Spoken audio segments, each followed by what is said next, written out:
En lisant Galates 3,28, il n'y a plus ni juif ni grec, il n'y a plus ni esclave ni libre, il n'y a plus ni homme ni femme, car tous vous êtes un en Jésus-Christ.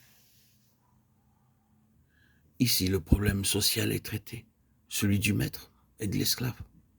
Comment allez-vous résoudre le problème du patron et de l'employé? Vous ne le résoudrez que dans l'homme intérieur qui est Christ, notre Sauveur. Mais en lui, vous le résoudrez en vérité.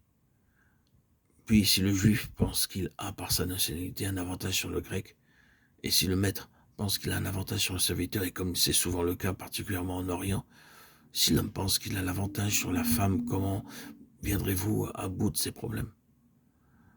Le salut de Dieu est un homme, et cet homme est Christ. Bien sûr, vous ne pouvez pas vous débarrasser de ces faits. Les distinctions ne sont pas abolies ici-bas sur la terre, et que Dieu nous préserve de tenter une telle chose. Mais ces distinctions ont leur base, sont sur la base de l'homme nouveau. Nous sommes considérés comme un.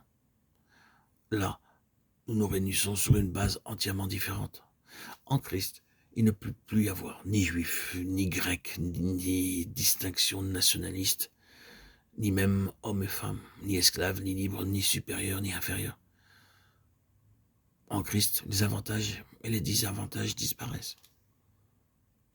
Dans Colossiens 3,11, l'apôtre fait à nouveau référence à la foi aux problèmes de nationalité et sociaux, comme vous pouvez le remarquer. Mais il ajoute aussi d'autres aspects. Il n'y a ici ni grec, ni juif, ni circoncis, ni incirconcis.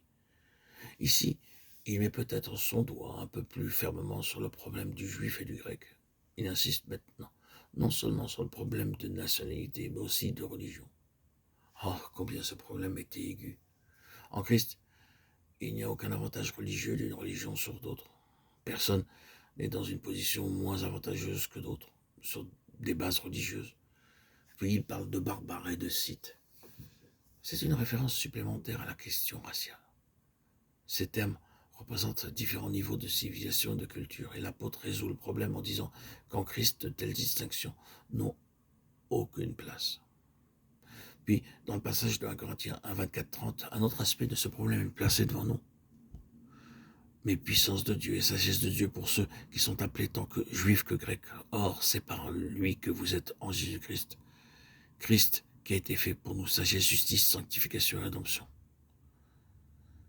Ici, surgit un autre problème, celui de la destinée humaine. Et ceci est résumé en deux mots. Et des mots qui sont fréquemment répétés, sagesse et puissance, puissance et sagesse. La question ici à Corinthe est un réflexe de la philosophie grecque qui s'est infiltrée avec ses suggestions subtiles et pernicieuses. Ces peuples ont toujours cherché à acquérir une sagesse supérieure pour les introduire dans une position de puissance supérieure. Cela est à l'arrière-plan du monde d'aujourd'hui. N'est-ce pas ce que nous trouvons maintenant dans des dictateurs, dans les hommes qui voudraient dominer le monde? C'est un cas de sagesse et de puissance aboutissant à une telle considération du prestige humain que tout est amené sous la domination du dictateur. Il est considéré comme la personnification de la sagesse la plus élevée et de la puissance la plus grande du monde. C'est l'homme. Ainsi sera l'homme du diable sur le plan humain et non sur le plan divin avec Christ.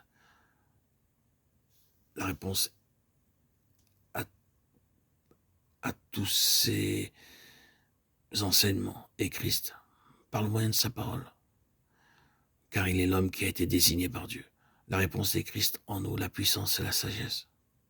Christ en nous, dans la puissance de la mort, de la résurrection, résout tout le problème de la destinée humaine.